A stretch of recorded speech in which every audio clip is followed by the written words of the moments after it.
Second দিন সকালবেলা ঘুম থেকে উঠে ফ্রেশ হয়ে চললাম দোল খেলতে। আবার একটা টোটো করে সোজা চলে গেলাম কঙ্কালীতলা। সেখানে গিয়ে কঙ্কালী মায়ের পুজো দিয়ে নিলাম। পুজো দেওয়ার পর মন্দিরের আশপাশটা একটু ঘুরে দেখার পরেই দেখলাম দুর্দান্ত একটা প্রভাত ফেরির অনুষ্ঠান হচ্ছে। আর এই হলো সেই প্রভাত ফেরির অনুষ্ঠান।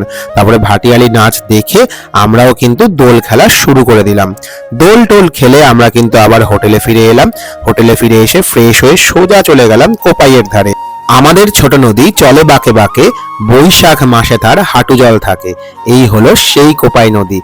তারপর সন্ধে হতেই আমরা চলে গেলাম একটি দুর্দান্ত শপিং কমপ্লেক্স কাম রেস্টুরেন্ট, যার নাম কিনা ঘরে বাইরে। এখানে দেখেছেন একদিকে যেমন রেস্টুরেন্ট ফেসিলিটি আছে, আবার একদিকে কত কিছু কেনাকাটার জিনিস। সেখান থেকে বেরিয়ে আমরা খেয়ে নিলাম steam momo, fried momo, chicken tikka, masala dosa এবং দই বড়া, এবং রাতের খাবারটা আমাদের কমপ্লিট হয়ে